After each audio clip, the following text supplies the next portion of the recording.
hello everyone, and welcome to a re-ranking of all the Space Wolf data sheets now.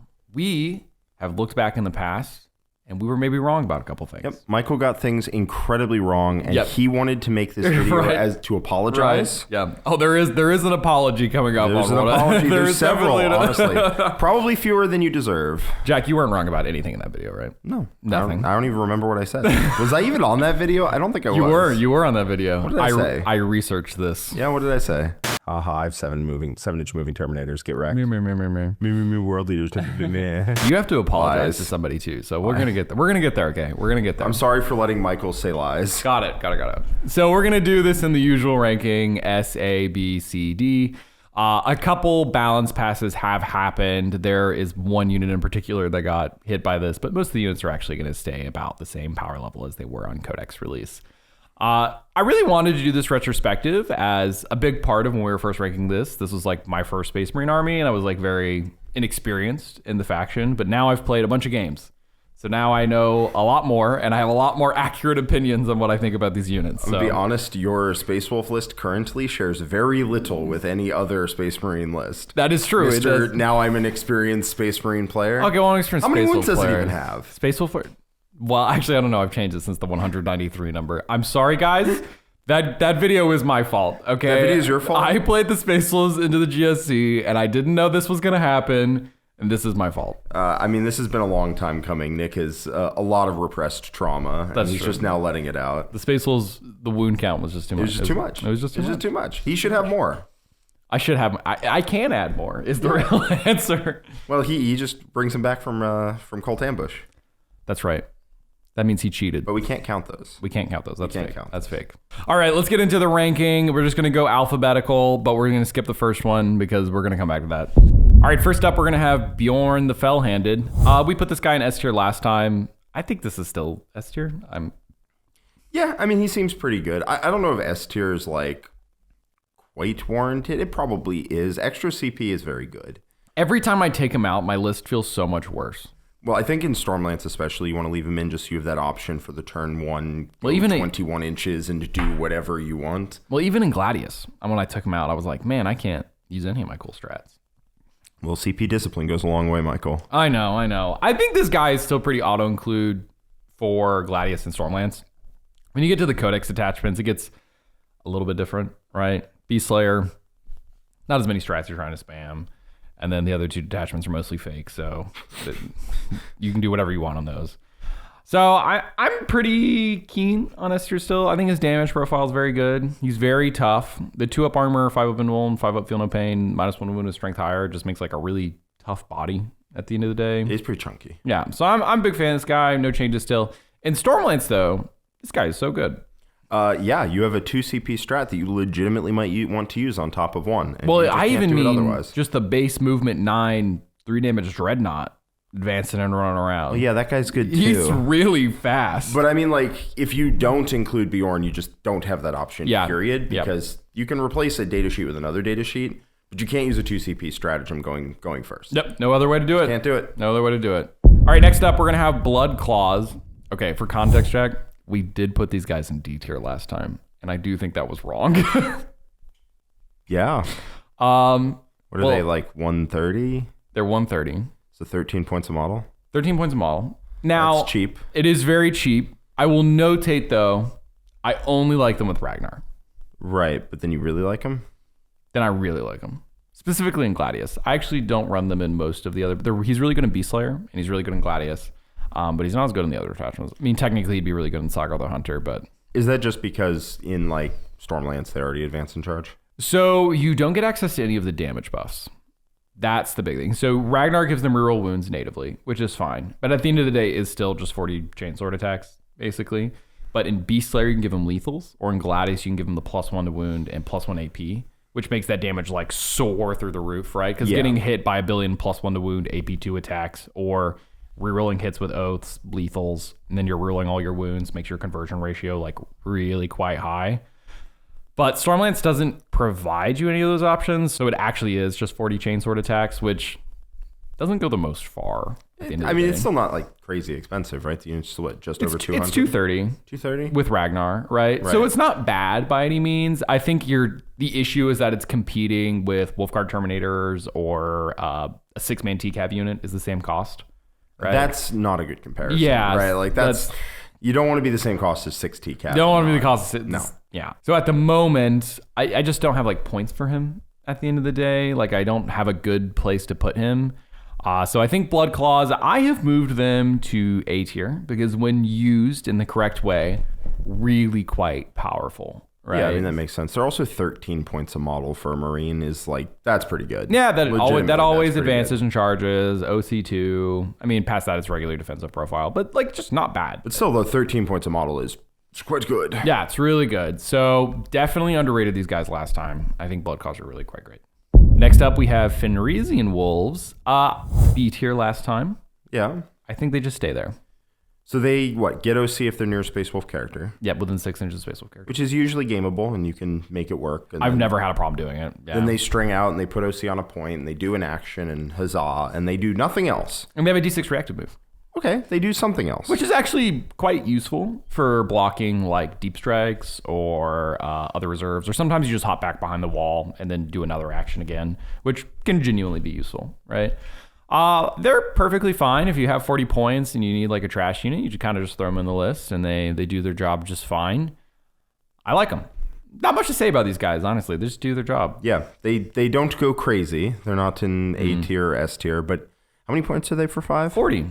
For 5? Yeah. Okay, that's super reasonable. It's Space Marines, you just can't get a unit that cost. Yeah, but period. Period, you just can't do it. Even through Agents, the cheapest you're going to get is like a 55-point Inquisitor or something. I think that's one of the cool parts about Space Wolves and one of our unique strengths is that we have access to Hunting Wolves and the Fenrisian Wolves that are just these incredibly cheap screening units that other Marine units just don't get access to. So big fan of these guys. B's perfectly fine because you take them sometimes, you don't take them sometimes, and that's about it. Yeah. Next up, we have Grey Hunters. We had them in D tier last time. I think they're still in D tier. How many points are they? 190. It's kind of a lot. Yeah, it's a bit. It's kind of a lot. Yeah. They get reroll to win against objectives, and they are OC3 for actually not a single reason. Yeah, the OC3 is really random. Yep. They don't. I'm not going to complain about it or something, but it's just random.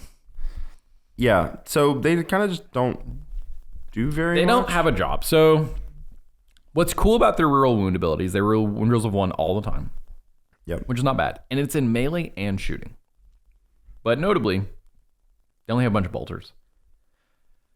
So that doesn't do the most at the end of the day. And then the chain swords, which is cool, they can be like a Ragnar Bloodclaw unit, which is nice. So you can still get all those same buffs, kind of like with Beast Slayer or Gladius +1 AP, +1 strength. But then you don't have like the Ragnar hammer at the end of it, so it means kind of a lot less at the end of the day. I'll note that I did actually recently test this unit. We'll skip ahead a little, and I'll talk about Njal here. He gives them auto 6 advance, as well as assault on their weapons, which in Stormlance is really not bad. No, that's quite good because you advance and charge, and then he gives them advance and shoot, and then he flat 6s their advance, which is just a very consistent, fast-moving threat. And then they have a good synergy because Njal's gun is like 2d6 shots, sustain 2. It likes reroll wounds at the end of the day. It's like a really good trash clear, like cultist. Even Eldar, it's like an Eldar's nightmare because it's strength 7, so it's actually really quite good into them. And the unit has a bunch of carbines, so they're firing 30 shots. Bunch of bolt carbines. So that's actually a good unit. Like every part of this I just described to you as like, wow, it's OC3 and it shoots a bunch of shots that rerolls wounds in the shooting and fight phase, and it has a bunch of attacks, and it has like unique abilities, and it's fast.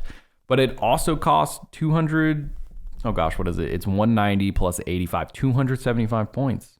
Yeah, that's not free. No, it's just too expensive. So I think Njal's a little overpriced, and I think the Grey Hunters are also overpriced, right? But Grey Hunters shouldn't be overpriced. You just have to take them in 10-mans, right? Yeah, I mean the problem, 10-man Marine squads are just super unwieldy. Yeah. I see this with Khorne Berserkers as well. Khorne Berserkers would love to be in 5-mans. They just can't be. Yep. Same thing with this. You would love to take Blood Claws in 5-mans or Grey Hunters in 5-mans, but you can't. You have to take them in 10s or 20s. 10s or 20s. Actually, I don't think Grey Hunters can be 20s. I think just Blood Claws can be 20s. Got it. Yeah. And that's just really awkward if you want to try and get an MSU unit in there, because there's just not that. Yeah. And then at a full 10-man squad, it's 10-man squad kind of dies almost as fast as like a 5-man squad does. It's about the same as what I've encountered at the end of the day. If your opponent gets a gun on it that kills Marines, it kills Marines. That's what it does. So like, I don't really want to pay a bunch of extra points for bodies 6 through 10. I think when you look at the comparison of what you can bring instead, this is when the competition gets really tough. So Space Wolves are pretty exceptional at bricks, right? You can bring bricks of Wolfguard Terminators, bricks of Thunderwolf Cavalry, bricks of Wulfen, bricks of Headtakers. You can bring so many high damage 4-up invuln models that become really tough to shift. The problem is Grey Hunters don't have any of those defensive capabilities, right? And their offensive capability is worse than all the units I just described to you, right? So they're just a bunch of really fast high OC units. But that's just not worth it at 270, right? Like, why wouldn't I just bring OC-12 Thunderwolf Cavalry that do a lot of damage, aren't exceptionally tough, that flip an objective for me? Or why don't I just bring Wolfguard Terminators while don't have as much OC, are 20 wounds, or like 19 with the Sergeant if you take a special weapon, right? Plus whatever their character is, that are incredibly difficult to take off the objective. The OC-30 just ends up being overkill, right? Yeah. You don't actually need OC-30. Well, especially because it becomes OC0 if your opponent actually gets guns on it. Yeah. Like, I've experienced OC30 with Grey Knight Terminators. And the nice part about that is your opponent takes a swing at them and kills 5, and you still have OC15 on the point, and it's still your point. And that's fantastic. Everybody loves that, me included.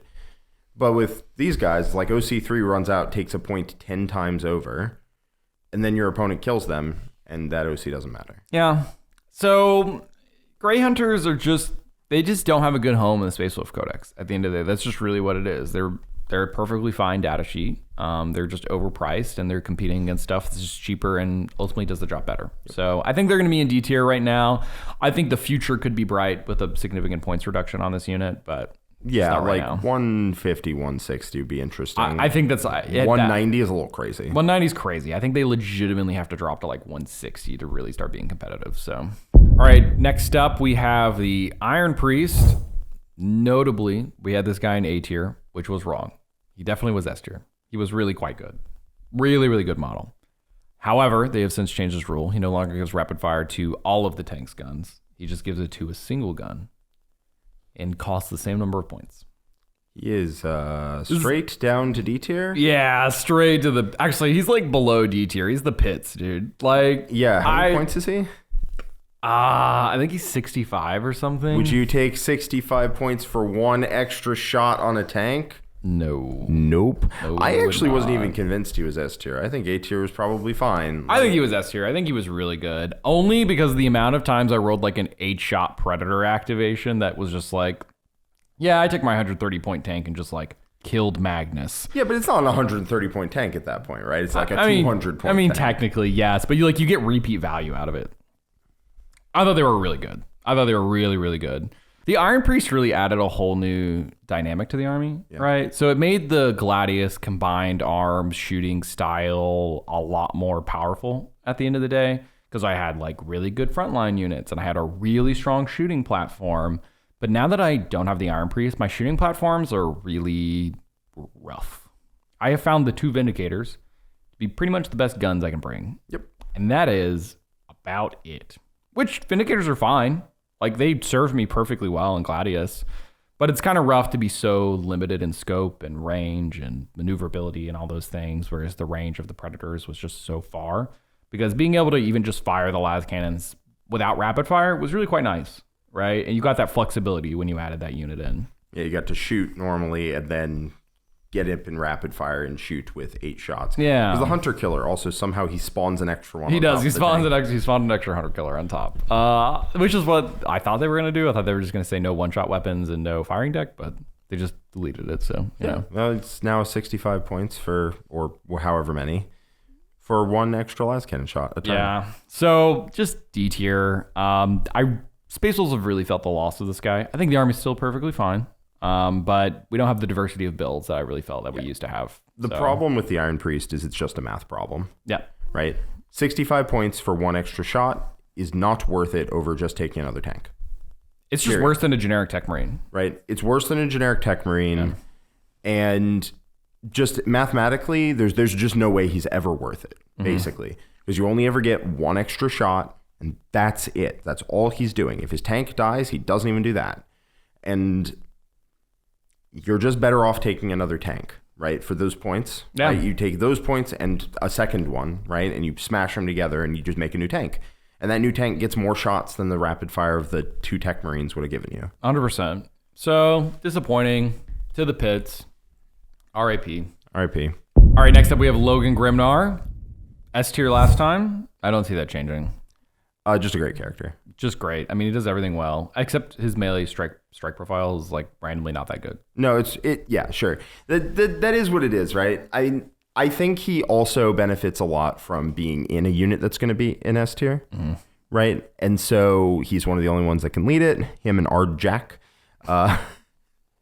He's one of the only ones who can lead them, and so he's by definition going to be up a lot higher than he otherwise would have, but he is still just good on his face. I think Arjac is going to be the one who benefits most from the unit he goes in, being like one of the only leaders, whereas Logan is just a good character no matter what. Yeah, so you can run Logan by himself, and that's had good success. People run him in Terminators, and that's had good success. He's just great. Having a tough Vectora on a huge base makes it super easy to just get that Vect everywhere.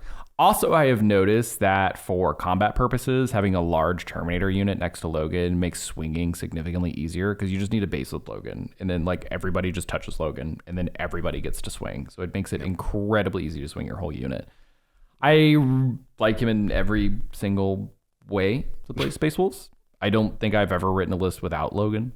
Yep, he's pretty great. He's got that Lord of Deceit aura, so he's got the +1 cost to all enemy stratagems within 12 inches of him, which is super strong. Super strong. It's a very, very powerful effect, Very and powerful. if you play with it a lot, you will know. And then he also lets you come in turn 1. The turn 1 deep strike is a big deal. So this is basically pseudo infiltrate on a Space Wolf specifically unit, not any Space Marine unit. You most often use this on a set of Wolfguard Terminators. I have notably used it one game where I like pseudo infiltrated Murderfang on layout 1 with the little ruin, the little on side the bottom. ruins. Yeah. So I brought him in turn 1 right behind the ruin, and he's so small that he just like got to hide there in front of my opponent's deployment zone, which is like a really unique ability, right? It's important, honestly, that this guy can't target generic Space Marine units, probably because then you're like, here's my Vindicator turn 1. I'm gonna shoot you now. That doesn't feel very good, right? Like, I feel like, honestly, you would probably use him on Space Wolf units most of the time, though. I think you probably would anyway, right? So I'm a big fan of this guy. Not much to say. He's a great sweep profile, plus his dogs, good abilities, good toughness, great points cost. Really great points cost. He's 110. Super affordable. Oh, my God. Super affordable. So good. Yeah. All right, I think that sums up Logan. Just great. Yeah, super good. Just great. Dante's 120. I'm mad. All right, next up, let's talk about Murderfang. Now, I have a soft spot for this guy, okay? Yeah. I really like Murderfang. Is he in your list right now? He was. He was? And then he got cut. Yeah, why? Why did he get cut, Michael? This is basically the infinite cycle that I have with Murderfang, and I'm like, look at this great scenario where Murderfang is playable, and then I just find a way to do it better. And that's what sucks. So for context, I believe Murderfang was in C tier last time. I think he probably stays in C tier. He's not a D tier unit. What does he do? So what he does actually quite a few things. So he is a 2-up armor Dreadnought, D9, 8 wounds, 6-up feel no pain. He always rerolls advances and always reroll charges, which makes him really quite fast. And then his melee is 8 attack, strength 14, AP 2 for 3, hitting on 3s, twin linked, sustained. So good melee profile. It's solid. It's solid. AP2 is a little disappointing. AP2 is a little disappointing. AP3 would be a lot stronger at the end of the day, and also hitting on 2s would be like a lot better. And then he has also an aura of 4-up fight on death for Wulfen. This would be a very strong ability if you ran more Wulfen at the end of the day. But they're in S tier. They were. This guy also has an issue with the Curse of the Wulfen ability, so Murderfang doesn't have OC. He gets OC from other Space Wolf characters, but not himself. Not himself? But not himself. Oh, so it's not the Death Company captain. It's not. Sort of scenario. Yeah, so that's what's kind of like annoying is that the Death Company like works that way, but we don't work that way. You can't give it to yourself, man. Yeah, so Murderfang doesn't have OC a lot of the time. I remember a game I played with, because before you joined our channel, I was the Space Wolf guy back in the index days. Back in the ancient days. Back in the index days.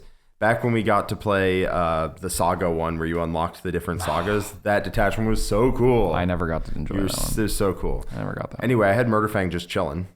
And unfortunately, I needed to spend the CP to put him in Saga of Majesty over and over again so he'd get OC.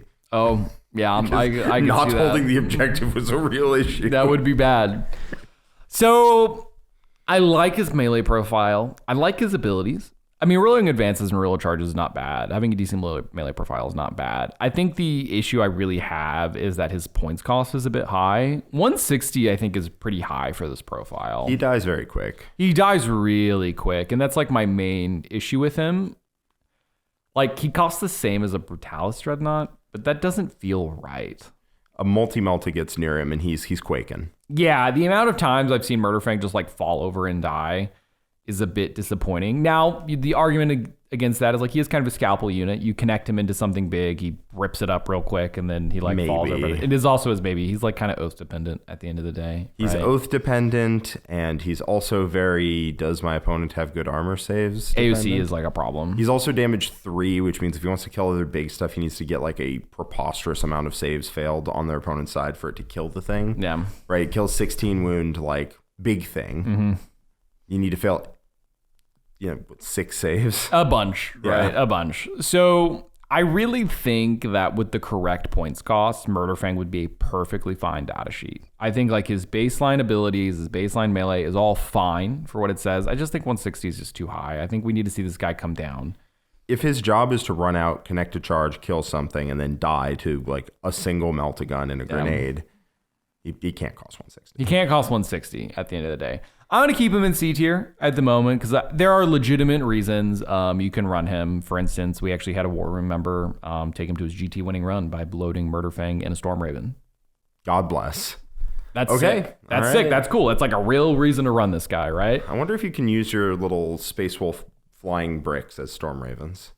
If people would let you do that. The flying bricks? What do you mean? Oh, yeah, you didn't play Space Wolf? Oh, I didn't. Yeah, I forgot they had... I don't even know what they're called. The Thunder Wolf Hawk? The Thunder Wolf Hawk something. Wolf? I know what you're talking about, though. Yeah, the little bricks with tiny little wings on the side. Yeah. I don't know what the shape... The Storm Raven is such a weird-looking plane. It is. All right, next up, we're going to have Njal Stormcaller. Baseline, this is like not a bad data sheet. So his gun, he has a psychic weapon. You can... focus fire it for 2d6, sustain 2, 7-1-1. That's a great profile. Yeah, we talked about him a little bit. Yeah, we just briefly talked about him. He gives the auto assault and auto 6. Cool. Storm Racked is his other ability where if you shoot him at a target, their guns are -6 at just range to a minimum of 12, and it can't be monsters or vehicles. This ability is way too limited. It doesn't matter. It's just fake. Listen, also, you're advancing into them, right? You're advancing into them, and you're like, don't shoot as far. While I'm actively moving 18 inches, 13 inches closer to you. Yep. It just doesn't work. That ability just needs to be reworked. His melee also notably is like a force weapon, so 7-1 D3, but sustain 2 on it. Yeah, he has a stick. It's a super But it's got lightning. It's got a lightning stick. I like him. 85 I think is a little high. I also think he's only interesting with Grey Hunters. I think he's interesting also with Headtakers. The reason I think he's interesting with Headtakers is because the reasons I like him in Stormlance, because he is something that just always goes a certain distance once you have exhausted your ability to take certain maybe mounted, horsey models. Sure. Ones with the Thundercav. Thundercav. Once you've exhausted that, you're at Terminators that move 5 or move 6, right? Move 6. They move 6. Move 6 plus D6, and that's grand. But if you roll 1, it's a little slow. Still a good unit though. Not going to say it's not. But it's really nice to have a unit that just moves 13 flat and charges, right? Mm-hmm. And if you just put him in Headtakers, that just gives that to you, right? In Stormlance, you just have a unit that moves fast. Yeah. And it doesn't suffer from the fact that, like, oh, this is the thing that doesn't have invulns, because it does have invulns. There you go. The Headtakers? Yeah. I mean, you can. Yeah. They're a lot worse without shield. Then everything is an invuln, and then you're tough. I do like everything. I think the real issue, once again, we're going to hit a price point problem. So 3 Headtakers and Njal is 170 points. Notably the same cost as like 5 Wolfguard Terminators. And that's just better. Well, that's why you take 6 Headtakers. Right, we should make it more expensive. So now we go 170 plus another 255. Yeah. No, Jack. Yes. No. Yep. That's the same reason we didn't like the Grey Hunters. No, but they have an invuln now. Got it. Wounds. The shields just solves all the problems. Also, they're really cool. Okay, I do agree. It's a cool unit. It's a really cool unit. I like everything that's going on with it. I just think the price point is wrong. I think the difference here is that with Murderfang, I had him in C because like there's like a arguable use. Like Njal doesn't have like a real reason to go anywhere, because even then, like a Wolfguard battle leader might just be better because those guys are good. They do give some good buffs. They give some good like buffs. sustained real ones. But you fail your charge, them. you don't get any of that. I mean, I guess that's true at the end of the day. I think he's still in D tier, but maybe one day he can escape. Flat 6 advance for 85 points. 85. Yeah. Oh, okay, that's terrible. Yeah, that's bad. It's not great. So he's living in D tier for now. I even built mine when I was testing him. I was so excited, and then I played one game and I was like, "This ain't it. This ain't it, Chief." All right, next up we have Ragnar. I think we had this guy in B tier last time. I think I just want to bump him up to A at the end of the day. So Ragnar has 2 different abilities. If he attaches to Grey Hunters or no, he can never go with Grey Hunters. Sorry. If he attaches to Headtakers, he gives them advance and charge. If he attaches to Blood Claws, he gives them reroll all wounds.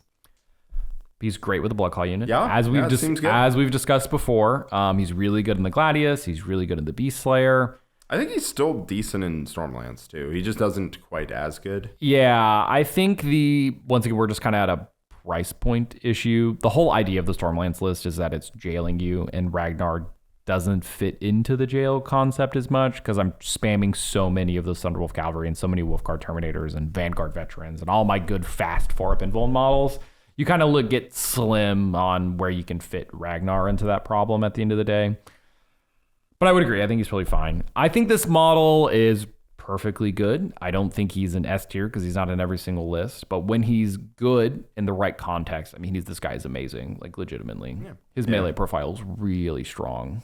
Yeah. So especially in Beast Slayer, does Beast Slayer have access to advance and charge normally? No access. So having something that does it also is quite good, and then you can give him a bunch of buffs so that he stab thing real nice. Yeah, because you can give him lethal, real wounds, and then he just punches great because his melee profile is, what is he? He's strength 6, AP 3 for 2, which is a good profile and sustained. Good profile. He used to be strength 8 on the charge. And I think he's nothing lasts forever. I think it's 8 attacks base, and he goes up to 10. Yeah, he used to be 10 attacks at strength 8, AP 3, damage 2, sustained hits on the charge. Yeah.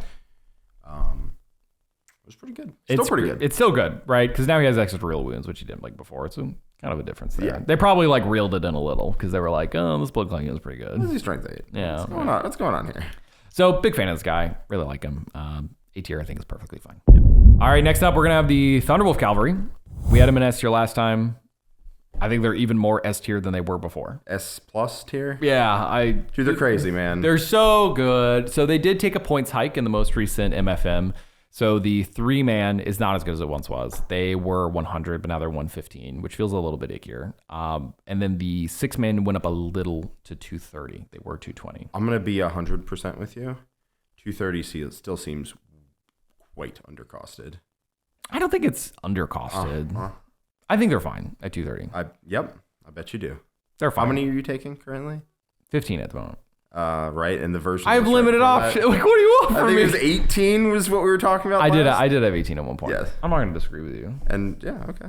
Yeah, it's fine. I just think they do a thing, right? They win games. They do win games, I guess. Dude, Fugan does a thing too. I'm not convinced they're undercosted, okay? Look at my saddle. Space Wolf win rate is 43%. Right. Okay. Probably didn't take a lot of Thundercav. That's not true. You need to take more. Get that win rate up. The more Thundercav you take, the more win rate. I mean, it's probably a real. That's a real thing. If you take 0 Thundercav in Space Wolves, I promise your win rate would be higher if you took 18. Yeah, you're probably not wrong on that front. Anyway, regardless of your filthy opinions, okay. TCAV are great. TCAV, yeah, they're really good. They do everything well. They're tough. They're fast. They hit good enough. So they could do even multiple things. Yeah. They don't have guns though. That's and sad. they get move blocked. Yeah, for 230, that's tragic even. Guess they'll just have to settle for killing the thing that move blocked them and being immortal. They're not immortal. Okay. Let's not go too far. They can just ride hard and ride fast. They're tough to kill when that happens. Yeah. You're just mad. You're just mad as an Eldar player. That's what's going on here. I've never played into my Stormlance army actually doesn't die to Eldar. Well. And then Eldar player's just mad about it.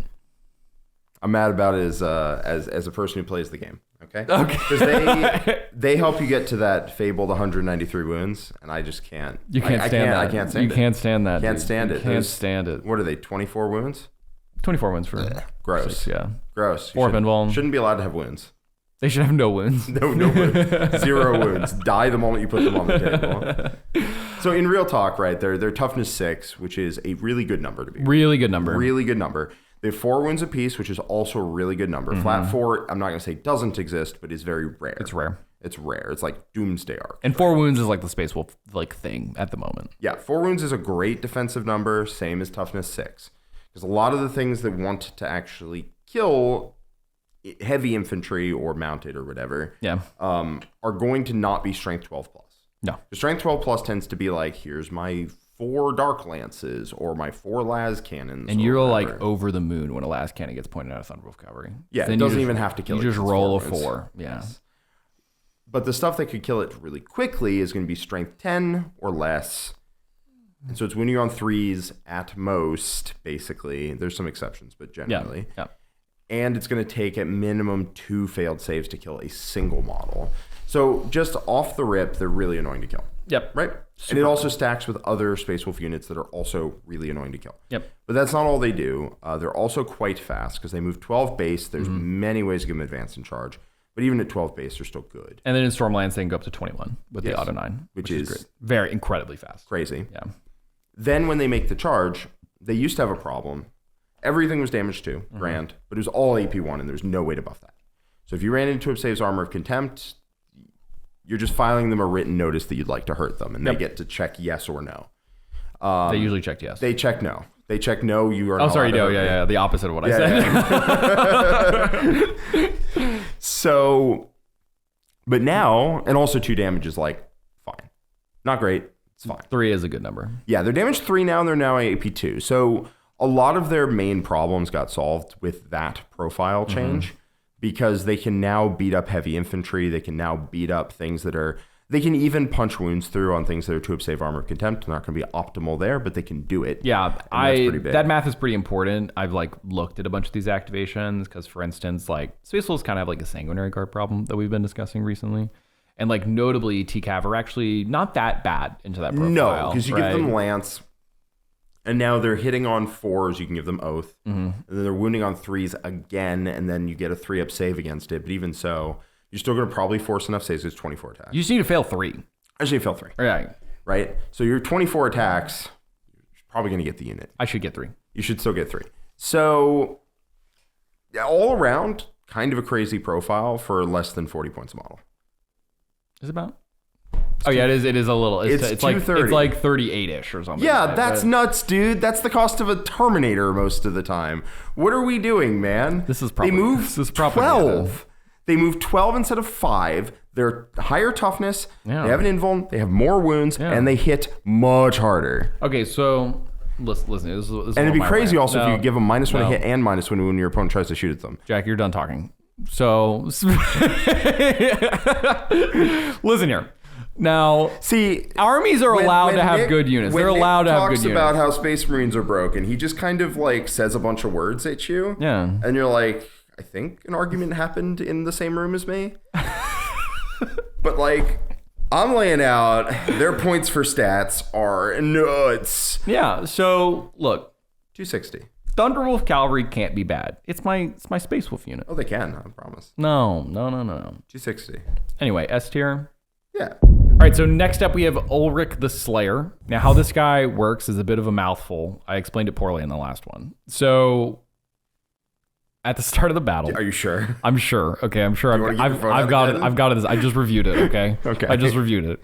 Ulrik the Slayer at the start of the battle is going to choose character, monster, or vehicle. Okay. This is his Slayer oath. Right. The first time he kills something of that keyword, if you have a saga, so you have to pay a Space Wolf detachment, right? Which, already not a great start. Already not a great start, right? That unit counts as having that saga being complete for the rest of the battle. Right. So after you use the unit to kill a thing, yes, then you get slightly better at killing other things. Notably, none of the sagas pay off really that well for this unit. But continuing, okay. He has a second ability. All right. You're always +1 to hit whenever you make a melee attack. Cool. Solid. And then whenever you target the Slayer Oath, you're +1 to wound as well. Which is not that bad of an ability. What can he join? That's a great question. Blood Claws, Grey Hunters, Headtakers. Okay. All of these units have better leaders. They just have better leaders. This guy's not great. How many points is he? 70. Okay. So my big issue is that the Wolf Priest is just +1 to wound flat and leads all the same things. Yeah. I'd rather just be +1 to wound all the time. And then he heals models too? And he resurrects models. Yeah, why wouldn't better. I mean, the +1 to hit is like nice, but... Yeah, I mean, not much needs to be said here, right? You have to jump through a bunch of hoops. You get a mediocre payoff. You pick a datasheet type at the start, so it's not even +1 wound against everything. He's just not that good. It's not that good compared to other stuff. It's not that good. Ulrik in the past, that was my boy. I don't even know my boy. I don't know what he used to do. Okay, so what he used to do was at the start of the fight phase, you would pick an enemy unit. Okay. And you would reroll 1s to hit and wound against that target for your whole unit. But if it was a monster, vehicle, or character unit, you full rerolled to hit and wound against it. That's actually pretty good. Yeah. And so then you would also have lethal sustained for the unit because you were in Saga of the Being Cool, whatever the detachment was, I forget. Whatever it's called. Yeah. And so you have lethal sustained, and you could give them +1 AP, and you could give them, they were +1 to hit for him leading them, and you could give them +1 to wound. What unit did he lead? He led Wolfguard. Oh, the Wolfguard. The old Wolfguard on foot, retired with storm shields and heirloom weapons, right? Yeah. So what you would do is you'd give them Lance +1 AP for ones for a strat. Yep. Then they were +1 to hit if a character was leading them. Okay. And he gave them full rolls to hit and wound, and they were lethal sustained. That's cool. So ultimately, this unit would go in, and 4 attacks at 5/1/1 a guy would just like drop Angron. You just like dead. It was so cool, man. That is cool. I do like that. He notably does not do anything like that now. No, he doesn't do anything like that now. I will say I like his model a lot. Actually, I think his model's really cool. He has like these giant trophy skulls on his model and stuff like that. He's just power posing on you. He's just a D tier. Yeah, it's a sad one, but it's a sad one. It's a sad one. Next up, we have the Venerable Dreadnought. This model, my initial evaluation was so bad we didn't even read what he did, and I just put him in the D tier. So, funnily enough, we actually did that once upon a time when we were doing the Custodes tier list back in 9th edition. Yeah. We were like, Venerable Dreadnought's terrible. And then we actually read it mid-tier list. So we ended up taking 3 of them to a WTC. That's how that could go. That was the first time we'd actually read the datasheet for the Custodes Venerable Dreadnought in 9th edition. We were like... Wait, what does this do? Oh my word. Yeah. So this is a lesson in reading it a little more. Now, notably, this guy's not moving anywhere crazy. I'm just going to bump him up to C tier at the end of the day. So he has... Hold on. You told me he was actually good and you were going to describe him to me and I was going to see it. Yeah, you were going to see he was in C tier, not D tier. Oh, sure. Yeah. He's the same defensive profile as all the other box dreads. So he has a 2-up armor, T9, 8 wounds at the end of the day. No feel, no pain, notably on this one. His war gear, he can take a blizzard shield to give him a 4-up invuln, which is actually not bad. It's not terrible. And then his axe profile is 6 attacks, strength 10, AP 2 for D6 +1 damage. Or he has a sweep profile at 12 attacks, strength 6, which is actually not too bad. Damage 1? Damage 1, not damage 2. Hits on 3s? Hits on 3s. Yeah, this guy sucks. No. And then he has an aura of +1 to advance and +1 to charge.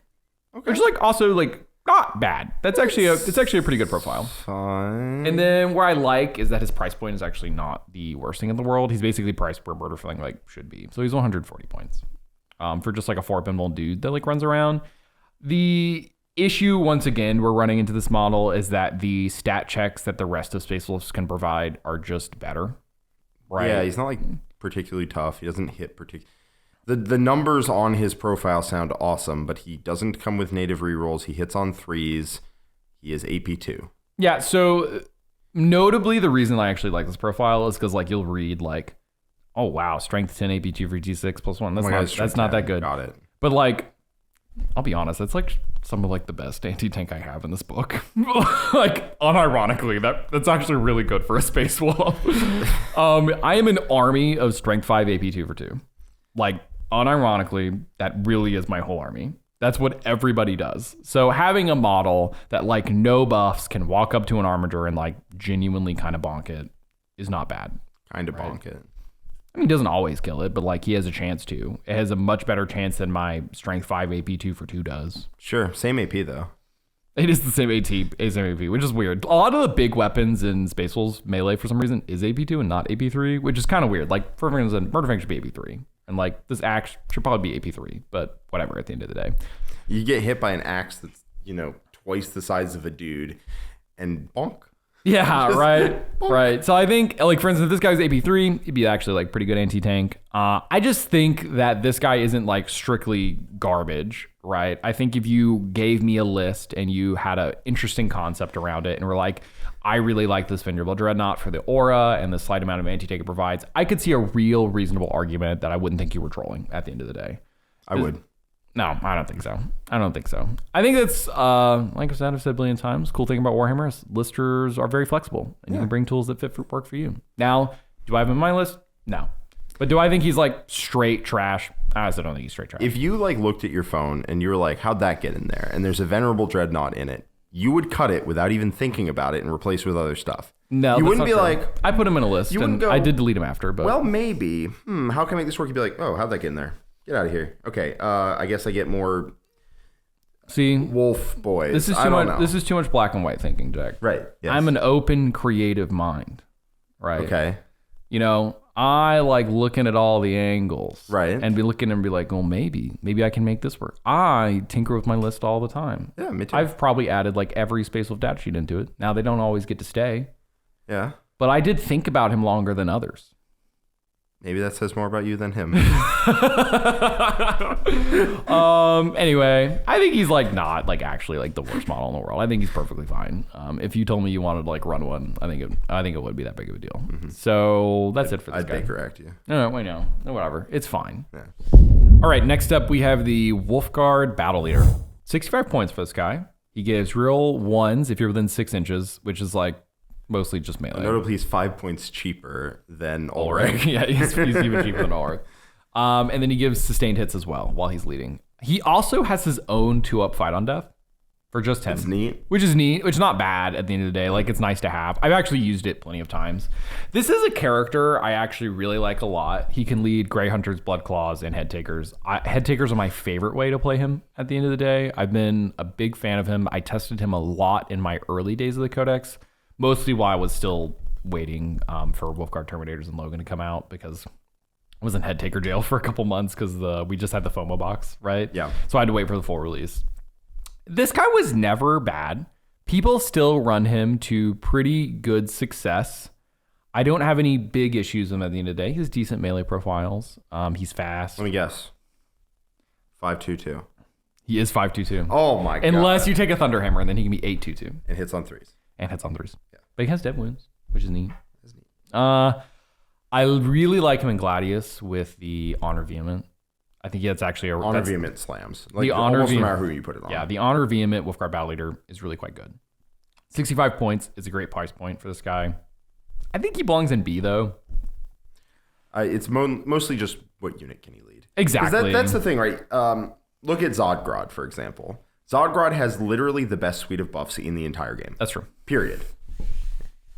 He can lead Gretchen. He's very good, but he is not like the best unit in the game 100%. Because his buffs only go on this unit. Yeah. If Headtakers were like premier Space Wolf unit, like amazing, you ran him in a bunch of places, this guy would, I think, probably automatically be S tier because of that, yeah. Right?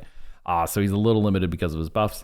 I think I could see an argument for A at the end of the day because he just is such a good data sheet. But I think based on usage, it's probably B tier at the end of the day. Headtakers are so cool, and they are so Blade Guard minus, actually. Blade Guard minus in a lot of ways. That's unfortunate. Yeah, the big buff. Well, actually, I mean, Headtakers are next. Let's just go ahead and move into them. So Wolfguard Headtakers have 2 options. They can either take paired mastercrafted weapons, which gives you 6 attacks at, spoiler at 5.22.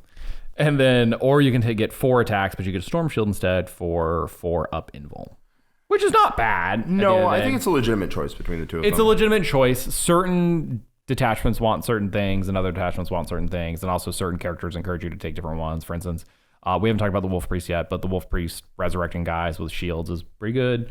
Means that you have a much higher chance of having the unit live for the Wolf Priest to heal a guy, as opposed to if you don't have a shield, they're much more likely to splash the whole unit. And then Headtakers are 3 wounds, which is cool. That's nice. Move 7 base. They have a special ability, and then they have a cool option. So the special ability is Quarry.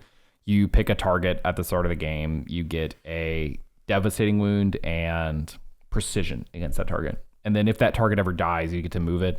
You really don't get to use this that much, but the Dev Wounds is like occasionally nice. You have to go like this Headtaker's targeting that unit. This Headtaker's targeting. Oh my word! You do. It's actually like a big pain to try. They can't dance with each other's partners. They can't. No dancing with each other's partners.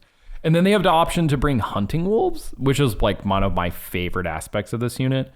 So for 3 of them, you get 85 points. And then for 25 more points to make the unit 110, you can bring 3 Hunting Wolves, which are just 3 Wolves. 1 wound dogs, right? They OC 0, but 1 if they're near a character. Same exact as Fenrisian Wolves, just have a different base, and they don't have the reactive moves. This, to me, honestly, is the best part of the unit. I think so, too. I think like having a 3-man dog unit it screens well, it does actions well, it does a little bit of everything. So for 110 points, you get 3 dudes, which I usually take the paired Mastercrafted weapons, that have 18 5/2/2 attacks. Not bad. And then you get, for 25 more points, you get 3 dudes. That's just good. That's like actually just good baseline. If you could take Hunting Wolves by themselves, they'd be S tier, S plus tier. Oh, that's true. Yeah. Hunting Wolves would 100%, like, I would have 3 of them most every single list that I could just bring 3-man Hunting Wolves around, right? Yep. You can't. You have to bring these idiots with them. Mm-hmm. That's unfortunate. In my mind, they're worse than Blade Guard. And Blade Guard, because here's the deal. With a shield and a sword, or an axe, I guess, they're exactly the same stats-wise as Blade Guard, but they have +1. Which is good. They're more expensive, I think. They're 85, and Blade Guard are 80. So technically a little more. Although I think Blade Guard went up to 170 for Unit 6. Which is the same now. Which is the same. But Blade Guard have a very good ability, which is reroll 1. At the start of the fight phase, you pick either reroll 1s to hit for the unit or reroll 1s on invulns. Which is really good. Very good. It essentially gives them a 3.5 up invuln. Yep. Right? Or reroll 1s to hit, so you can be a little more oath agnostic.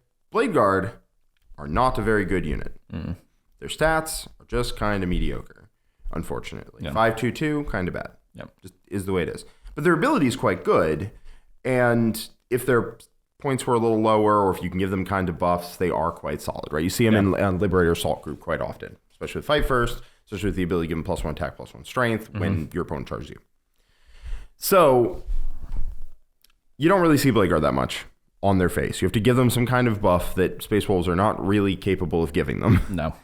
And in my mind, I think Blade Guard are better than Wolfguard Headtakers. Now, it'd be neat if you could take 3 units of Headtakers and they, instead of picking a quarry, you gave a quarry token to something.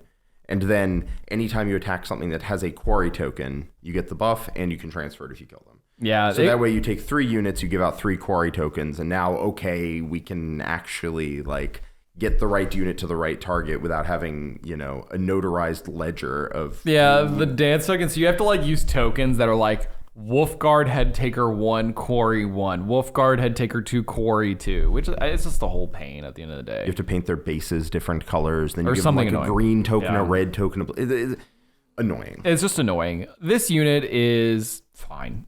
I think it's like perfectly middle of the road B tier. You see some lists just take some 3-man Headtakers. I've run plenty of 3-man Headtakers because at the end of the day, they're just 85 points, which is pretty reasonably costed for a Space Marine unit at the end of the day. Yeah, if you're looking to throw them away, they are better than 3-mans. I think worse than 6-mans. Yeah, way worse than 6-mans for that purpose. So I think they're perfectly middle of the road B tier. They have some decent uses. Some lists want them, some lists don't want them, but they're not bad. Like, I don't look at this and say it's just like a garbage data sheet by any means. So. No, just inefficient. Just inefficient is probably the best way to put it.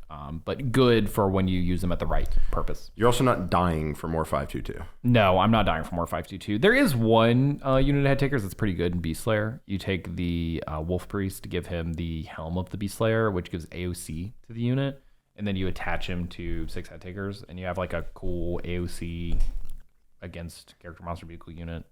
that like reses guys. That's like that's neat because it like gives you a defensive buff that means you don't have to take the shields. You can take double weapons. You can have like 36 5/2/2 attacks. I mean, the real issue is that a toughness 4 Marine with 3 wounds, not that tough. It just dies. That was my issue because I did experiment with that and I found that the unit just died anyway. So it just didn't matter. So cool concept. Overall, I like Headtakers. They're cool. Middle of the road. Now on the other hand, Wolfguard Terminators. Wolfguard Terminators. This is the best data sheet in the book, except maybe Thunderwolf Cavalry. Other than Thunderwolf Cavalry. It's they're actually competing for 2 different. Yeah, and it's like a real Terminators are not winning that competition. It's closer than you think. It's close-ish.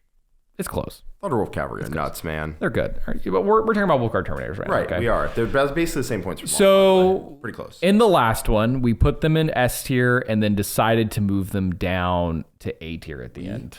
That was a we. You can roll the tape. Roll it right now, actually. So I think the one thing I'm going to shift around here is I think I am going to move the Terminators down to A. I think that's a little more inappropriate. I think they are still highly competitive, but when I look at the rest of the S tier units, I'm just like, oh man, these just slam. And then the Terminators are just very, very good. I think they carry Logan very well, and that unit as a combined unit is great. I think it's really good as a combined unit, but it has to be that combined unit. And Logan feels like he's pulling most of the weight. I don't remember anything I said, but I'm willing to stand by it. And then we moved him down to A because we were like, I don't know if I want 2 units, but I definitely want one with Logan. Which notably, the second one is because I misevaluated someone that we're almost to. This unit is so good. Like, it's so good. It's 170 points for 5 Terminators that are -1 to wound of strength higher. You give 4 of them Storm Shields. You can even give all 5 Storm Shields if you really want to. And you take 1 special weapon on the pack leader if you really want to. And they just don't die. They are 19 wounds, because apparently we're counting that now. And with -1 to wound, a 2-up save, Access Armor of Contempt, 4-up Invul, and Toughness 5. -1 to wound of Strength Greater. Really, really durable unit for cost. 170 is very reasonable for that. Now, you add a character, and it makes the unit a lot less, like, straight up efficient. Yeah. But the character is pretty good. And yeah, the damage output of the unit is not spectacular. It's not blowing you away. We're not, this isn't 8 bound or whatever. It's 6 attacks at 10/2/2, right? Damage is fine. Damage is fine. But if you're in the right detachment, which you are going to be, you're going to be able to deliver that damage every single turn because you have access to fallback and charge in basically the 2 detachments I respect, which is Stormlance and Gladius. Yep. And that helps quite a bit. So it means they're a persistent threat, and they will push through a side of the board unless your opponent brings real power to bear on them. Yep. So the big strength of Space Wolves at the moment is I have bricks of Thunderwolf Cavalry around, I have bricks of Terminators running around, and then I have my little Vanguard vets that also have 4-up Invulns. Right. So like I just have an army of 4-up Invulns that are all difficult to shift for different reasons. What I have found is that the Terminators are pretty much always the last one standing because you can't ignore the Thunderwolf Cavalry. Right, you just can't ignore them because they're broken. They're just too fast. Yeah, right. It's too good. They're fine. Continuing, and then the Vanguard vets, their whole purpose is to just go tag random stuff and die at the end of the day. But the Terminators are just like hunkered down on the circles, and they're just standing there. Logan tries to get to the middle one so he can spread his Vector around. They're really good ablative wounds for the characters. These guys are definitely S tier. I have, ever since we got them, I have put them in every single Space Wolf list. They will continue to go into every single Space Wolf list until nerfed. Just excellent. Yep, they're very, very good. They fall into the same category actually as something like Centurion Devastators, where they're not immortal, right? They're not. Yeah. But they're tough enough that the calculus of trying to target them over other things is never worth it. So they just get to sit there doing their thing, turn over turn, and it adds up. And the value adds up over time. Because that's like the big issue is that people look at them and be like, oh, but the damage is so like mid. I'm like, yeah, but like I'm going to activate it like 5 times, right? Yep. Like I'm going to activate it so many times throughout this entire game. That unit grinds really well. It doesn't do burst damage. No. But it's going to still be there turn over turn because your opponent's going to look at 5 Wolfguard Terminators and 6 Thunderwolf Cavalry. And they'll watch this video and they know that Thunderwolf Cavalry are broken. And so they go, well, I'm going to deal with that. And then that takes all their attention because Thunderwolf Cavalry are broken. Right. And then the Wolfguard Terminators are just there, just cracking you every turn. Every turn. You. If you think about it, they're benefiting from Thunderwolf Cavalry. Thunderwolf Cavalry are so good, they make other units better because you have to answer the Thunder Cav first. That's right. So I can put Venerable Dreads in my list then. You can do whatever you want. You have 18 Thunder Cav, man. It doesn't matter. Not much more to say about these guys at the end of the day. They're just great. They're really good. S tier. No big deal S tier. Yep. All right, next up, we are going to have the Wolf Priest. So this was a model that I played quite a bit when it first came out because we all opened the Codex and they said, this guy does +1 to wound and res his guys? I love resing guys and I love wounding better. Yeah, and that was like, whoa, that's amazing. What can he join? Headtakers, Grey Hunters, and Bloodclaws. Got it. Where are those guys on the tier list, actually? Not at the top. No. Right, not at the top. Except the Bloodclaws, but that's because of Ragnar. Yes. So this is actually, once again, a perfectly fine data sheet, but just doesn't have a great home. Like, I'm not running a bunch of Headtakers to res. You don't really want to res Bloodclaws or Grey Hunters. Like, that's not, like, what that unit's doing. This guy, like, wants to be in Terminators, like, unironically, right? Like, he wants to, he wants to be in a Terminator unit. That would fix every problem that Terminators have, which is that they are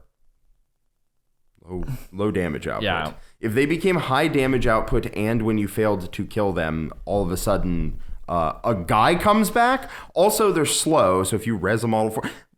This is why you're not in charge of balance, okay? This right here. I think it sounds pretty fun. Yeah, it would be pretty fun. Pretty yeah, good. yeah. I think it sounds good. Yeah. So the issue is that this guy like leads Headtakers, which are just pseudo Terminators. At the end of the day, they're just 4-pin Vulns, but not as tough and easier shift. So, I think he ends up in B tier. I had him in A tier last time. I don't think he's bad by any means. I think there's like this is once again where I talked about like the Beast Slayer.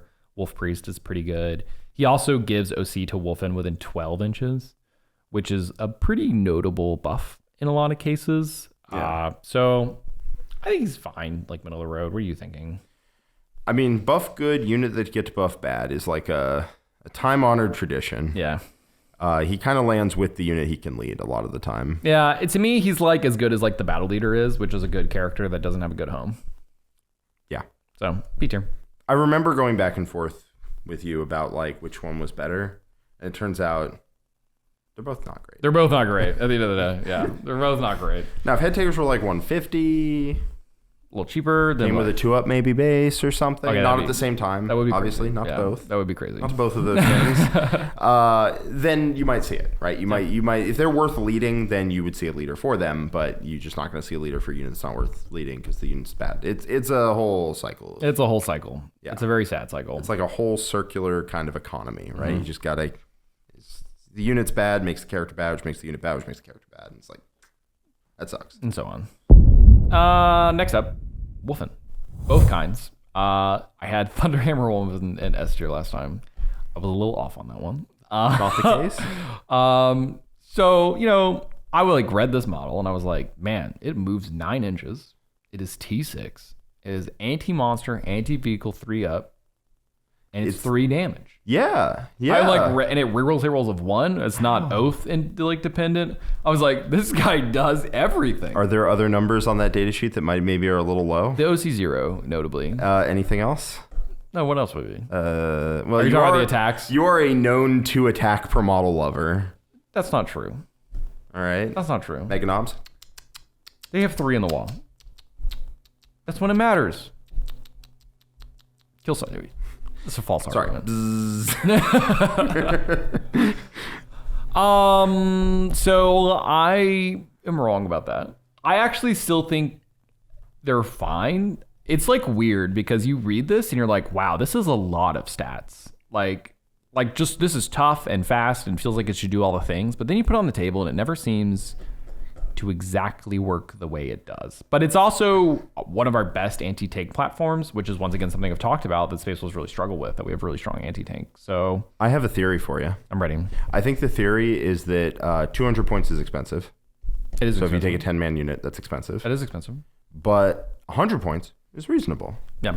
But at 100 points, they don't kill anything. They don't kill anything at 100 points. Because it's 10 attacks, and they hurt a bunch of things without killing a bunch of things. The amount of times they've went into 5 idiots and didn't kill them. I was like, and at OC0, that's a real at problem. OC0, it's like a big problem. So it turns out trying to sweep an objective clear with OC0 models is actually really bad because sometimes you swing down, right? And if you have a 5-man squad that goes in and kills 4 of 5 intercessors, okay, who cares, right? Point is still taken. You just didn't quite get the unit. Yeah. Better luck next time.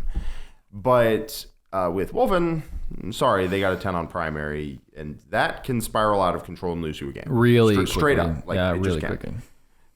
In addition, spending 100 points is pretty reasonable, but spending 100 points to hurt something without killing it is not. That's bad. That's very bad. That's not good for a hammer unit. So going in and doing 9 damage to a vehicle, it's not what you want. No, and their swing up is really strong. Like really strong. Like when they just like randomly kill the tank because like the 10 attacks all just randomly converted. It's like, okay, here's like 8 failed saves, 24 damage. That's grand. Like, oh my God, what just happened to me? And that's like awesome when it happens. It's just pretty rare. I am currently messing with one big 10-man in my Stormlance build because one, it goes into the 4-up invuln span. It's T6. It's fast enough. And Stormlance has kind of a big anti-tank problem. And I don't want to run into like Knights or Norns or something where it's just like, okay, I actually have to kill this tank. Yeah, you have to be able to take one off the top and then play the rest of the game. Exactly, right. So I want to be able to have like maybe one good big unit. And then even against like the Admech and Eldar Menaces, having just 10 T6 4-pinball dudes running around is actually a pain. It's right? A lot. I've played Eldar. That is not a profile Eldar just sweeps away. Yeah. It's still 20 wounds at toughness 6. Like you can kill it for sure. Eldar kill everything. They kill everything. But like on top of all the other stuff you need to kill at the moment. Right. Target priority gets confused. Suddenly you have to dedicate resources, too many to it. Now, luckily, it is OC0. Now, that's what I like. Now, notably, that's what I like about the 10-man, actually, is that it's much easier to keep with a character. Yeah. Much easier. You don't give up Storm Hostile when you take their expansion objective. You got it. Big brain. It, dude. You got Big it. brain. You got it. They draw Storm Hostile and you're like, ha. And you're like, nah, that's nobody's objective. The other problem actually with being OC0 is that if you do pressure your opponent, it's incredibly easy to just ignore the unit for a turn. Yeah. Yes, it does damage. Everything in your army does some amount of damage, right? But like, if you have 3 5-mans and you use those as your skirmish, if you're pressuring with the rest of your army, your opponent can afford to ignore that skirmish for a turn because it's not going to score like a 15 or something while they're dealing with your big units. That's also a real thing that I've noticed with OC0 pressure units. Your opponent just goes, doesn't have OC, doesn't have OC, doesn't have OC. Kill all the stuff that has OC. Try and kill the stuff that has OC. It really simplifies the target priority 100%. in a way that sucks. That's why when I was trying the 5-mans, I think that was like the big pitfall at the end of the day, is that they didn't have OC, and 5-mans were really hard to keep in range of the character. I am hoping, I haven't tested it yet, that a 10-man will be able to easily stay in range of a character, because I do have notably Space Wolf characters all over the table in Stormlance, because you get to bring Bjorn and both characters, right? Or Terminator. Both characters? Both Terminator characters, not just one. We're almost there. 2? Don't ruin we it. Only Okay? covered one. Don't ruin it. Okay. So we'll try it out. I'm gonna put the Frost Weapon Wulfen. Notably, they actually are cheaper than Thunderhammer Wulfen, so they're 85 points for 5. Their difference here is they don't have an invuln, but they have Frost Weapons, which are 5/2/2. You know, of like everything else, with sustained and 3 attacks, rolling hit rolls of 1. It's actually like notably not a bad profile. No, it's pretty reasonable. It doesn't have an invuln. Is OC0. It just dies too easy. Yeah. It is also 5/2/2. Like, so they're competing with like Headtakers, but Headtakers are a mid Datasheet that do their job better at the end of the day, and that's just a tough spot to be in at the end of the day. So I'm gonna put them both in C tier. Actually, no, maybe Frost Weapons should just be D. I think Frost Weapons. I think it honestly. Okay, here's the deal, right? I think Frost Weapons are C, and I think Hammers and Shields are B. You really think they're B? I think you're considering them for your WCW list right now. Yeah, but that doesn't mean they're great. They're inefficient, but they do something that's neat. That's true. That's true, actually. I can get behind that. So let's put the Hammer Wolfen in B, and let's put Frost Weapons in C. Yeah. All right. Unfortunately, I think being 15 points cheaper, 3 points per model cheaper, for lower damage, lower durability, doesn't really seem to be worth it. That's not a good trade at the end of the day, especially since the Thunderhammer Wulfen very specifically fill the anti-tank job that I've discussed before, right? Yeah, and that's why you would honestly take them. That's why you also, the only reason you would take the Frost Weapon ones is if you were taking 3 units of Storm Shield Thunderhammer Wulfen, and you're not doing that. No. So, like, maybe you should, though. Maybe you take 30. And then you have characters for all of that. Right. Right. And then your opponent can't ignore it because, wait, they can just kill the carry. Well, no, but they can't ignore it because you blocked out the whole objective. Got it. But they can get on the objective, but you denied. Oh my God, you denied Storm Hostile again. You're seeing all the timelines. Maybe your opponent fixed Storm Hostile, and now you get the perfect workaround. Got it. Right? They fixed Storm Hostile Assassinate. Yep. You know? Yep. This is a real future, guys. This could happen. This is a real thing that can happen. Dude, if this happens to you at WCW, I want a full apology. You'll get it, okay? Thank you. Next up, the Wulfen Dreadnought. Notably, I did reread it to see if I learned from my Venerable Dreadnought sin. Didn't. This unit sucks. We're not just like Venerable Dreadnought. It's OC 0. Exactly. With no good abilities. As good as the Venerable Dreadnought. And its weapons are worse than Murderfangs. That's not good. It's not good. I think GW doesn't want you to take these models. They don't, seemingly. D tier? Yeah. Moving on. And then we have one final one. But before we do that, I was supposed to start with like a Z or something because we've been going in alphabetical order. Before we do it, we have to roll the tape, okay? Because we were both very wrong on this one. I just listened to you. Roll it. Next up, we have Arjac. He's just fine.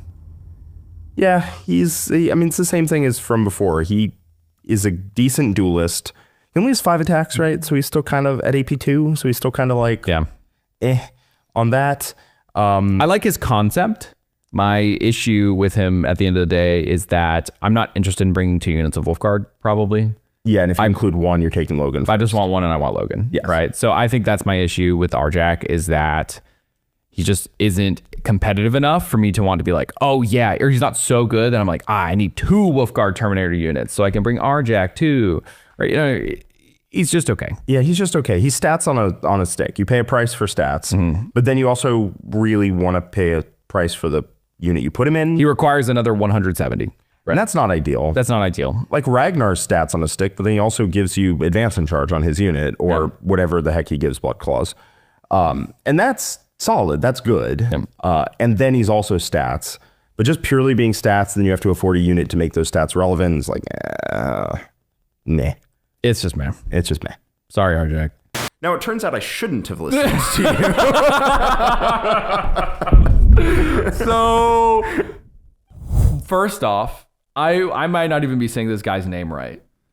Is it Arjac? Yes. Is it Arjac? It's Arjac. I think it's Arjac. It's Arjac. I don't know. I've been saying Arjac because that's what the Space Wolf players keep saying. That sounds dumb, Michael. Look, I think that's like, it's Njal. No, it's Njal. So, yeah, this was a big miss. So Arjac. He's great, it turns out. If you say Arjac, the answer is yes. A line that you said was that you just pay for stats, and the stats just aren't that good. Wrong. And then I said, you know, I don't want a second unit of Wolfguard Terminators. Wrong. Clearly someone studies tape, okay, over here. I absolutely want a unit of Wolfguard Terminators. And it turns out you can take Arjac with 10 Wolfguard Terminators. And that's actually a pretty good unit in certain circumstances. Mostly a WTC. What does he do? He gives them 4 up fight on death, which is fine. It's just 4 up fight on death. You know what? I think this guy's D tier, actually. What did we put him in? We put him in C tier last time. Yeah, I stand by it, actually. I think he's not that good. Put him in C tier. What does he do? All he does is lead the best unit in the book. He gives you can't lead the best unit in the book. Right, so he goes 4 up fight on death, and what Arjac does himself is that he's anti-monster, anti-vehicle 3 up, and he rolls all hits and wounds into character units at 5 attacks, hitting on 2s, 8, 2, 3. What does he do? Kill things he touches? That's whatever. Crazy. You do that every and that whole anti-tank problem I was talking about. Yeah, because of problem with. I played a game into our local friend Morgan. Yeah, he killed 2 repulsor executioners. I just was so wrong about this guy.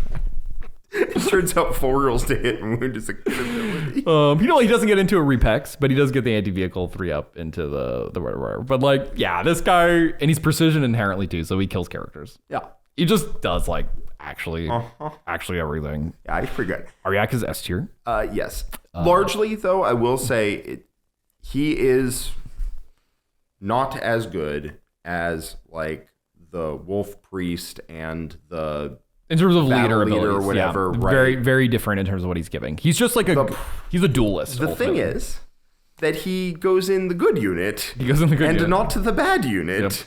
Because if he could only join Headtakers and they could join Terminators, I promise you he would not be an S tier. It's true. He absolutely would not be an S tier. Right? He would not. He would not be an S tier. He would not be an S tier at all. So he benefits a lot from the fact that you do actually want a second squad Terminators, Michael. You do want two squads, it turns out. Or you want one big tin man with him. That's also not bad. Also, I think if you could lead with generic like Captain Terminator armor, I think that would also decrease his stock a little bit. Yeah, that is something notable too, is that there is no enhancements you can go. For instance, we have a whole detachment based around Terminators with enhancements to provide them that we actually can't use. Maybe they'll take normal Terminators. Maybe they'll fix that one day. Take normal Terminators. Assault Terminators, 3 attacks. That's great. So dumb. Assault. So hopefully that gets fixed one day. And I think that's it. I think that's it. That's all the units.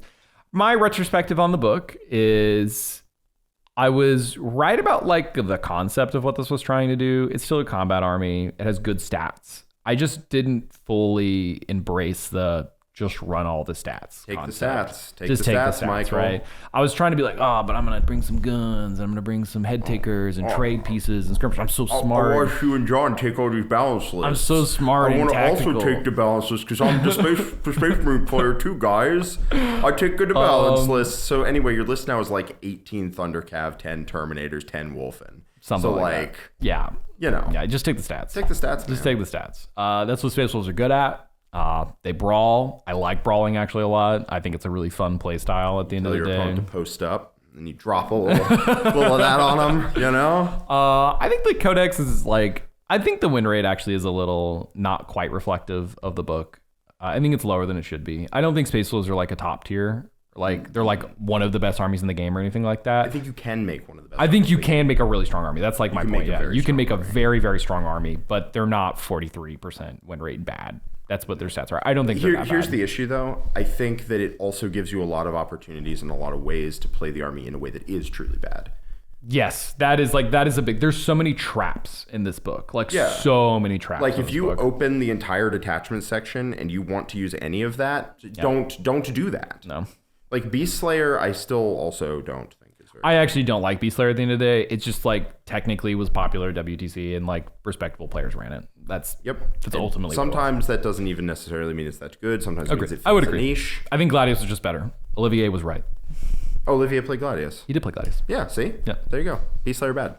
Boo. Bad. And the other detachments in the book are like they're worse. Rule by Ed. They're worse. They're not Black Templars Codex detachments or nothing. No. I'm not bitter, by the way. But they are quite bad. So there's a lot of ways to run the army that is not good. There's a couple ways to run the army that's solid, and there's one probably way to run it that's very good, actually. Yeah, I think so too. So I think Stormlance is the best build at the moment. The Gladius build is really struggling because of the most recent points increases. My list did go up 60 points, but I was like, that's not a big deal. And I realized in Space Marines, this actually is kind of a big deal. So in Space Marines, I've noticed, I don't know if you know this because you're not really a Space Marine player. I'm a Space Wolf player. You're a Space Wolf player. Yeah. Space Marines, everything has its role a lot of the time. You have like your one skirmish unit, you have your one home guard unit, you have your combi lieutenant, you have this package is for your shooting, this package is for your combat, and everything is kind of in their role and in their place doing their thing.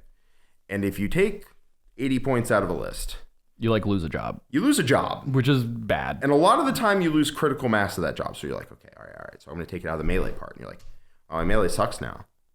Oh, this is bad. Yeah. My melee can't hold up the melee side of things anymore. Okay, well, put that back in. Yeah. Okay, I'm going to ruin my skirmish unit. Oh, my army doesn't work anymore. Put that skirmish back in. Put it back in. And you're like, all right, I'm going to take out my shooting. Uh-oh, put that back in, you know? And so which is why I ran into Gladius. This is exactly what happened to me with my Gladius build, is I felt that I didn't have the critical mass of all of the jobs anymore. So now I just run the stats. And the stats run at you. Stats just run at you, dude, and it's good. It's good? It's just good. It's just good. All right, guys, I think that's going to wrap us up for today. Thank you for watching this tier list. If you want to see some more content out of us, you can check out the War Room at thewarroom.vhx.tv, or you can become a member on YouTube. We have lots of game theory, battle reports, as well as, Jack, you actually have Jack theory in there. I do, and you're about to do a Michael theory. That's right. That's new and upcoming.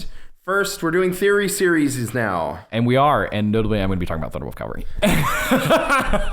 Not broken, though. I want you to know. They're not too good. Don't look over here. There's nothing behind that curtain, okay? There's nothing behind the curtain. Then you open the curtain. There's 18 dudes on horses just running you down. There is a free 3-day trial you can check out to see if you are interested in that content. Becoming a member also introduces you to our Discord. It's an international community. You can interact with us in the Discord, as well as plenty of other excellent players in there. So feel free to check it out.